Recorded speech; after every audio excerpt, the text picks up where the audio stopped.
नमस्कार दोस्तों, लक्ष्मी ट्यूटोरियल में आप सभी का स्वागत है। इंडिया फिजिकल से कुछ और प्रश्नों को तैयार किया है, तो चलिए शुरू करते हैं। पहला प्रश्न है, शिलोंग की सबसे ऊंची चोटी है। शिलोंग जो है उसकी सबसे ऊंची चोटी कौन सी है? तो देखते हैं, नोकरेक, खासी, जयंतिया, गारो। तो इसकी जो शिलोंग की सबसे ऊंची चोटी है वो नोकरेक है, और ये किस पर है? ये गारो पर अवस्थित है। गारो, खासी, जयंतिया, तीन पहाड़ियां, तो जो गारो है उसके ऊपर ये चोटी अवस्थित है, नोकरेक। तो ये शिलोंग की सबसे ऊंची चोटी है, नोकरेक। अगला प्रश्न है, निम्नलिखित में से सत्य कथन का चयन करें। पहला कथन है, विंध्य श्रेणी का विस्तार पूरी तरह पूर्व पश्चिम छोर पर मध्य प्रदेश में है। विंध्य श्रेणी जो कहाँ पे है? पूर्व और पश्चिमी पूर्व से पश्चिमी छोर पर मध्य प्रदेश में है पूरी तरीके से। पूर्व में इसे भांडेर और कैमूर नाम से जानते हैं। ये जो विंध्य श्रेणी है इसको पूर्व में किस नाम से जानते हैं? भांडेर और कैमूर नाम से। अगला कथन है, सबसे पूर्वी पहाड़ी कैमूर है, और जो ये सबसे पूर्वी पहाड़ी है वो कौन सी है? कैमूर। अगला कथन है, शिलोंग पठार के बीच में बीच के भाग में गैप है, और वो जो गैप है वो किस लिए? क्योंकि वो बीच में अवतलित हो गया है, और उसी गैप को जिसे गंगा ब्रह्मपुत्रा ने जलोढ़ निक्षेप से पाट दिया है उसे मालदा या फिर राजमहल गारो गैप कहते हैं। ये सभी कथन थे, और हमें बताना है कौन सा कथन सही है। ये सभी कथन, उपरोक्त सभी कथन सही है। और ये जो है विंध्य श्रेणी है उसका विस्तार कहाँ पे है? पूरी तरह पूर्व से पश्चिम छोर पर मध्य प्रदेश में है। पूर्व में इसे भांडेर और कैमूर कहते हैं। सबसे पूर्वी पहाड़ी जो है वो कैमूर ही है। शिलोंग पठार, इससे पहले का जो प्रश्न था, शिलोंग पठार की जो सबसे ऊंची चोटी है वो मैंने बताया था नोकरेक, जो कि गारो पर अवस्थित है। और शिलोंग पठार के बीच के भाग में गैप आ गया है, वो क्यों? बीच का जो बीच में है उसके गैप क्यों आया? क्योंकि वो अवतलित हो गया है, जिसे जो गंगा और ब्रह्मपुत्र नदी है उस जलोढ़ निक्षेप से उसे पाट दिया है, और वो एक मैदान बन गया। तो उसी को ही क्या बोलते हैं? मालदा राजमहल गारो गैप। उसी को बोलते हैं मालदा राजमहल गारो गैप। तो ये सभी कथन बिल्कुल सही हैं। पहले हम प्रश्न देख लेते हैं, उसके बाद हम इनकी अवस्थिति देखेंगे मैप में। तो अगले प्रश्न पे आते हैं, निम्नलिखित में से सत्य कथन का चयन करें। पहला कथन देखते हैं, भारत का एकमात्र ब्लॉक पर्वत का उदाहरण सतपुड़ा श्रेणी है। भारत का एकमात्र जो ये है ब्लॉक पर्वत का उदाहरण है वो क्या है? सतपुड़ा श्रेणी है। और दूसरा कथन है, दो भ्रंश घाटियों के बीच में स्थित पर्वत को ब्लॉक पर्वत कहते हैं। ब्लॉक पर्वत कहते हैं। तो इसका कैसे बना होता है, एक मिनट मैं आपको बताना चाहूंगी कि ये कुछ ऐसे बना होता है। ये इस टाइप से ये सतह होगी, ये सतह होती है, और ये बीच में जो है ये भ्रंश है, ये भ्रंश घाटी होता है। ये बीच में क्या है? भ्रंश घाटी है। तो और यहां से ये बीच वाला जो एरिया है इसे ही बोलते हैं ब्लॉक माउंटेन। क्या बोलते हैं? Block mountain. तो यही कह रहा है कि शिलोंग पठार के बीच के भाग में क्या हो गया? गैप हो गया है। ये जो गैप है ये किसका है? ये अवतलित हो गया बीच से, जिसे गंगा ब्रह्मपुत्र नदियों ने क्या किया है? जलोढ़ लाकर और उसे पाट दिया है। इसी को बोलते हैं मालदा राजमहल गारो गैप। तो हमने ये क्या देख लिया? अगला प्रश्न था, ये भी प्रश्न हमने देख लिया कि भारत का एकमात्र ब्लॉक पर्वत का उदाहरण सतपुड़ा श्रेणी है। इसके उत्तर में नर्मदा एवं दक्षिण में तापी भ्रंश है। तो ये जो कल भी हमने देखा था जो प्रश्न, तो उसमें भी था कि सतपुड़ा जो श्रेणी है उसके उत्तर में कौन सी नदी है? नर्मदा। और उसके नीचे जो है उसके दक्षिण में कौन सी नदी है? तापी। नर्मदा और तापी, और ये दोनों किस तरफ जाती है? पश्चिम की ओर जाके खंबात की खाड़ी में अपना जल गिराती हैं।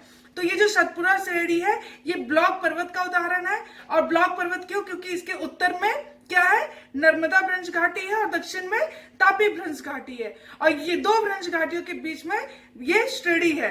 तो इसके उत्तर में नर्मदा और दक्षिण में तापी भ्रंश है। दूसरा कथन है, दो भ्रंश घाटियों के बीच स्थित पर्वत को ब्लॉक पर्वत कहते हैं। और ये दोनों ही कथन बिल्कुल सही है। और चलिए अगले प्रश्न पे आते हैं।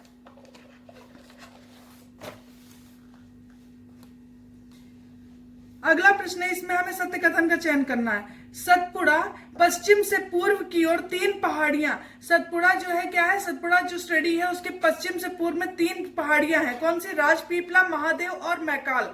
राजपीपला, महादेव और मैकाल। दूसरा कथन है महादेव पहाड़ी की सबसे ऊंची चोटी धूपगढ़ तथा मैकाल पहाड़ी की सबसे ऊंची चोटी कौन सी है? अमरकंटक। तो ये जो सतपुड़ा है उसके पश्चिम से पूर्व में 3 पहाड़ियां हैं, राजपीपला, महादेव और मैकाल। जो ये है महादेव है उसकी सबसे ऊंची चोटी कौन सी है? धूपगढ़। और जो ये मैकाल है उसकी अमरकंटक है और महादेव की धूपगढ़ है। तीसरा कथन है मैकाल पहाड़ी छत्तीसगढ़ और मध्य प्रदेश की सीमा बनाता है। जो मैकाल पहाड़ी है वो छत्तीसगढ़ और मध्य प्रदेश की सीमा बनाता है। इसकी चोटी अमरकंटक से ही नर्मदा और सोन नदियों का उद्गम होता है। नहीं, सबसे बड़ी बात है कि मैकाल पहाड़ी जो है ये छत्तीस और महागढ़ की सीमा, मध्य प्रदेश की सीमा बनाता है, बिल्कुल सही है। इसकी चोटी जो अमरकंटक है उससे नर्मदा और सोन नदियों का उद्गम होता है। नर्मदा और सोन नदियां कहां से निकलती हैं? अमरकंटक चोटी से निकलती हैं। अगला है धूपगढ़ के पास स्थित पंचमढ़ी हिल स्टेशन जैव मंडल आरक्षित क्षेत्र है। तो ये जो धूपगढ़ किसकी सबसे ऊंची चोटी है? ये जो है महादेव पहाड़ी की सबसे ऊंची चोटी है और इसी पर पंचमढ़ी हिल स्टेशन जैव मंडल आरक्षित क्षेत्र है और ये एक हिल स्टेशन है पंचमढ़ी और यहीं पर स्थित है धूपगढ़ के पास ही। अगला कथन है सतपुड़ा का विस्तार पश्चिम में गुजरात, मध्य में महाराष्ट्र, ज्यादातर मध्य प्रदेश में। तो सतपुड़ा श्रेणी का सबसे ज्यादा विस्तार कहाँ पे है? मध्य प्रदेश में है। और ये पश्चिम में गुजरात और मध्य में महाराष्ट्र और ज्यादातर ये एमपी में, मध्य प्रदेश में विस्तार है इसका। और ये सभी कथन बिल्कुल सही हैं। अगले प्रश्न पे आते हैं हम। अगला है दक्कन के पठार के अंतर्गत पहाड़ियां आती हैं। कौन सी पहाड़ियां आती हैं? दक्कन किससे बना हुआ? लावा निर्मित पठार है। तो इससे हम देखते हैं कि इसके अंतर्गत कौन कौन सी पहाड़ियां आती हैं। हरिश्चंद्र, बालाघाट, अजंता, 1 2 3 या फिर केवल 1 2? तो ये जो हरिश्चंद्र है, बालाघाट है, अजंता, ये तीनों ही पठार दक्कन के पठार के अंतर्गत तीनों ही आती हैं पहाड़ियां। हरिश्चंद्र पहाड़ी, बालाघाट पहाड़ी और अजंता की पहाड़ी। और ये तीनों की अवस्थिति कहां पर है? महाराष्ट्र में है। तीनों ही महाराष्ट्र में, हरिश्चंद्र, बालाघाट, अजंता, ये तीनों ही। आइए अगले प्रश्न पे चलते हैं। उपरोक्त में से सत्य कथन का चयन करें। हमें देखना है कौन सा कथन सत्य है। दंडकरैया पठार का विस्तार छत्तीसगढ़ और उड़ीसा राज्य में है। दंडकरैया पठार का विस्तार छत्तीसगढ़ और उड़ीसा में है। इसके दक्षिण में बस्तर का पठार है जो टीन का एकमात्र भंडार है। बस्तर का पठार सबको पता है कि वो टीन का भंडार वहां पाया जाता है। वो एकमात्र ऐसा पठार है और जो कि उड़ीसा में छत्तीसगढ़ में है और वहां पे टीन का भंडार पाया जाता है। तो यही कह रहा है कि दंडकरैया का पठार का विस्तार जो है वो छत्तीसगढ़ और उड़ीसा राज्य में है। और इसके साउथ में जो दंडकरैया का पठार है उसके साउथ में कौन सा है? बस्तर का पठार है जो कि टीन का एकमात्र भंडार है। दूसरा है महानदी बेसिन छत्तीसगढ़ के दंडकरैया के उत्तरी भाग में स्थित है। जो महानदी बेसिन है वो जो दंडकरैया पठार है उसके नॉर्थ में उत्तरी भाग में स्थित है और ये छत्तीसगढ़ में है। तीसरा कथन है छत्तीसगढ़ को धान का कटोरा कहते हैं तथा यह धान उत्पादन हेतु विश्व प्रसिद्ध है। बिल्कुल, ये जो छत्तीसगढ़ है उसे धान का कटोरा कहते हैं और ये धान के उत्पादन के लिए बहुत ज्यादा विश्व प्रसिद्ध है। और अगला कथन है कि गुजरात, ये कह रहा है कि गुजरात के सौराष्ट्र प्रदेश में कौन सा वो है? गिर पहाड़ी जहां एशियाई शेर पाए जाते हैं। एकमात्र ऐसा है जहां पे एशियाई शेर पाए जाते हैं जो कि गुजरात के सौराष्ट्र प्रदेश में है। और ये सभी कथन थे और ये सभी कथन बिल्कुल सही हैं। तो एक बार मैं फिर से रिपीट कर देती हूँ कि दंडकरैया पठार का जो विस्तार है वो छत्तीसगढ़ उड़ीसा में है और इसके दक्षिण में दंडकरैया पठार के दक्षिण में बस्तर का पठार है जो एकमात्र टीन उत्पादन के लिए टीन का भंडार पाया जाता है। यहाँ पे एकमात्र है ये ऐसा। महानदी बेसिन छत्तीसगढ़ में ही है और ये दंडकरैया के उत्तरी भाग में स्थित है। छत्तीसगढ़ को ये धान का कटोरा कहते हैं और ये धान उत्पादन के लिए विश्व प्रसिद्ध है। गुजरात के सौराष्ट्र प्रदेश में गिर पहाड़ी है जहां पर एशियाई शेर पाए जाते हैं और ये सभी कथन बिल्कुल सही हैं। अगले प्रश्न पे आते हैं। इसमें क्या करना है इसमें हमें असत्य कथन का मतलब इसमें देखना है कौन सा इनकरेक्ट है। तो देखते हैं। पश्चिमी घाट पर्वत का विस्तार तापी से शुरू दक्षिण में केप केमोरिन तक तथा हिमालय के बाद भारत का यह दूसरा सबसे लंबा और भारत का सबसे लंबा पर्वत है। ये तो बिल्कुल ठीक है कि पश्चिमी घाट पर्वत का जो विस्तार है वो कल भी मैंने बताया था आपको कि जो ये तापी है, तापी नदी है, उसके मुहाने से जहाँ पे है वहां से शुरू होकर और जो वेस्टर्न घाट है उसके साथ साथ ही दक्षिण में केप केमोरिन तक इसका कन्याकुमारी तक विस्तार है और हिमालय के बाद भारत का दूसरा सबसे लंबा पर्वत है। लेकिन भारत का ये सबसे लंबा पर्वत है, भारत में स्थित, यह भारत में स्थित सबसे लंबा पर्वत है, तो इसलिए ये पहला कथन तो गलत हो गया। दूसरा है पश्चिमी घाट पर्वत को सह्याद्री भी कहते हैं, पश्चिमी घाट जो पर्वत है उसको सह्याद्री भी कहते हैं, और ये दूसरा कथन बिल्कुल सही है, पहला कथन गलत हो गया है। बाकी जो मैंने ये बताया था कि जो ये छत्तीसगढ़ है जिसे धान का कटोरा कहते हैं, इसमें क्या है, जो महानदी बेसिन है वो छत्तीसगढ़ में दंडकरिया के उत्तरी भाग में, और ये जो छत्तीसगढ़ में महानदी की घाटी है यही प्रायद्वीपीय पठार के मध्य भाग में यानी कि दंडकरिया के जो उत्तर और छोटा नागपुर के दक्षिण में, दंडकरिया पठार के उत्तर में और छोटा नागपुर के दक्षिण में ये बिल्कुल थाले जैसा आकार बन गया है, थाले जैसा आकार बन गया है, और वही जो है वही इलाका जो है उसी को धान उत्पादन के लिए विश्व प्रसिद्ध है और उसी को छत्तीसगढ़ का कटोरा कहते हैं। उत्तर प्रदेश का जो चंदौली है उसको भी धान का कटोरा कहते हैं, वहां भी चावल उत्पादन बहुत होता है। चलिए अगला देखते हैं प्रश्न। प्रायद्वीपीय भारत के पठार का पश्चिमी भ्रंश कगार है, प्रायद्वीपीय भारत के पठार का जो पश्चिमी भ्रंश कगार है। और दूसरा है कि दूसरा कथन है भ्रंश कगार का निर्माण तब हुआ जब इंडियन प्लेट अफ्रीकन प्लेट से टूटकर अलग हुई। उपरोक्त में से सत्य कथन का चयन करें, और ये दोनों ही कथन बिल्कुल सही है। जो प्रायद्वीपीय भारत के पठार का पश्चिमी भ्रंश कगार है, ये प्रायद्वीपीय भारत का जो पठार है वो क्या है, पश्चिमी भ्रंश कगार है, और इसका निर्माण तब हुआ जो इंडियन प्लेट थी जब वो अफ्रीकन प्लेट से टूटकर अलग हुई तो इसका निर्माण हुआ, और ये दोनों ही कथन बिल्कुल सही है। अगला प्रश्न है गुजरात के सौराष्ट्र प्रदेश के अंतर्गत पहाड़ियां आती हैं, गुजरात का जो सौराष्ट्र प्रदेश है वहां के उसके अंतर्गत कौन सी पहाड़ियां आती हैं, मांडव, वारदा, गिर, कालसुबाई। तो मांडव, वारदा और गिर ये तीनों आती हैं, कालसुबाई नहीं आती, तो 1 2 3 यानी 1 2 3 ही इसका उत्तर होगा। कालसुबाई नहीं आती क्योंकि कालसुबाई जो है सह्याद्री की सबसे उत्तरी सह्याद्री की सबसे ऊंची चोटी है कालसुबाई।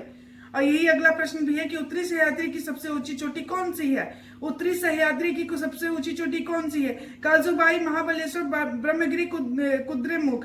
तो ये जो कालसुबाई है यही जो है उत्तरी सह्याद्री की सबसे ऊंची चोटी है।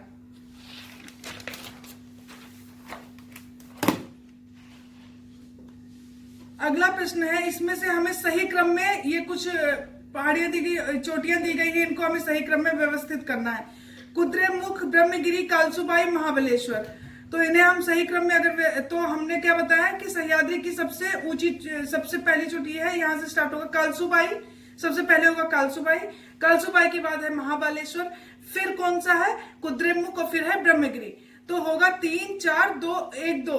तो सबसे पहले क्या होगा, कालसुबाई, महाबलेश्वर, कुद्रेमुख, ब्रह्मगिरी, कालसुबाई, महाबलेश्वर, कुद्रेमुख, ब्रह्मगिरी। तो ये इसका सही क्रम है। अगला प्रश्न देखते हैं, निम्नलिखित कथनों में से सत्य कथन का चयन करें।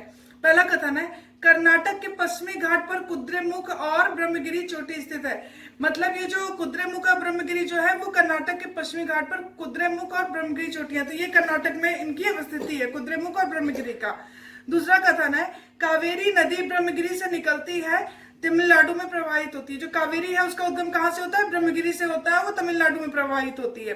तीसरा कथन है महाबलेश्वर चोटी महाराष्ट्र में स्थित, यहाँ से कृष्णा नदी का उद्गम होता है, और कृष्णा नदी का उद्गम कहाँ से होता है, महाबलेश्वर से होता है, और ये जो है क्या है, महाराष्ट्र में स्थित है। तो महाबलेश्वर जो ये है चोटी कहाँ पे इसकी अवस्थिति है, महाराष्ट्र में।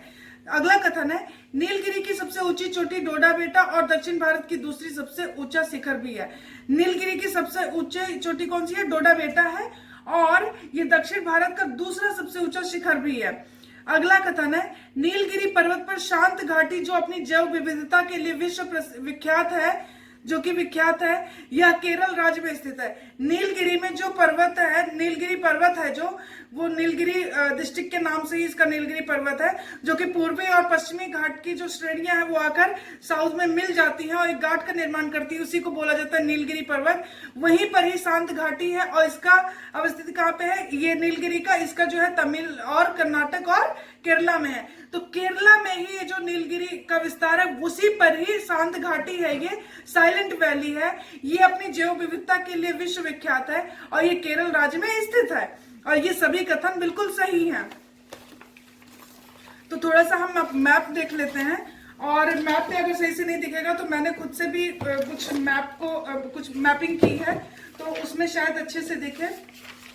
तो चलिए शुरू करते हैं, हम थोड़ा सा मैप देखते हैं।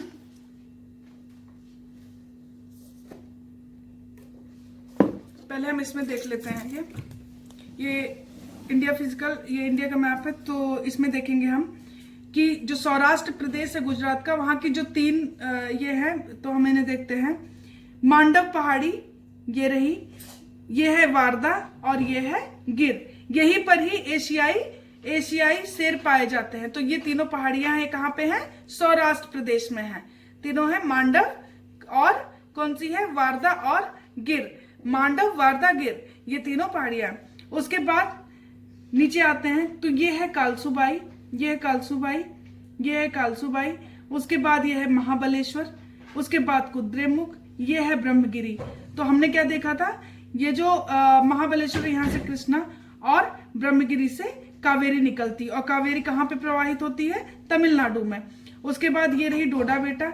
डोडा बेटा नीलगिरी की क्या है, सबसे ऊंची है और सबसे ऊंचा शिखर है डोडा बेटा, और दक्षिण भारत का दूसरा सबसे ऊंचा, पहला कौन सा है, अनाईमोड़ी। और उसके बाद हम नीचे आते हैं तो ये है अनाईमोड़ी, ये दक्षिण भारत का सबसे ऊंचा शिखर है। तो ये हमने देख लिया कि ये सौराष्ट्र था गुजरात में, और यहाँ पर 3 पहाड़ियां हैं, कौन सी, मांडव, वारदा और गिर। और उसके बाद क्या है, कालसूबाई चोटी ये रही, महाबलेश्वर नीचे, ये क्रम याद रखिए, कालसूबाई, महाबलेश्वर, कुद्रेमुख, ब्रह्मगिरी। उसके बाद नीचे आते हैं डोडा बेटा, उसके बाद आते हैं अनाईमोड़ी। तो ये इसका क्रम था। तो एक बार हम देख लेते हैं एटलस को, एक बार देखते हैं हम। Just a minute.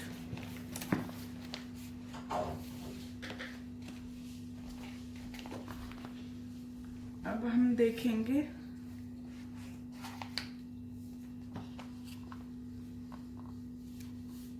ये है विंध्या, ये है विंध्या, ये है सतपुड़ा। सतपुड़ा के नॉर्थ में है नर्मदा, और नर्मदा के बाद ये रहा तापी। तो ये हमने देख लिया सतपुड़ा, और सतपुड़ा ही जो है ब्लॉक माउंटेन है, एकमात्र ब्लॉक माउंटेन है भारत का। इसके उत्तर में नर्मदा भ्रंश घाटी है और दक्षिण में तापी भ्रंश घाटी है, ये देख लिया हमने। उसके बाद हमें क्या देखना था, हमने वो सौराष्ट्र के सभी देख लिए कि कौन कौन से सौराष्ट्र प्रदेश में कौन कौन से हैं पहाड़ी तीनों।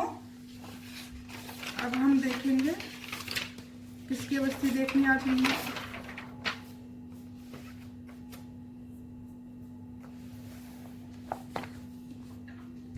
पर इसको मैप में अवस्थिति बताना जरूरी है।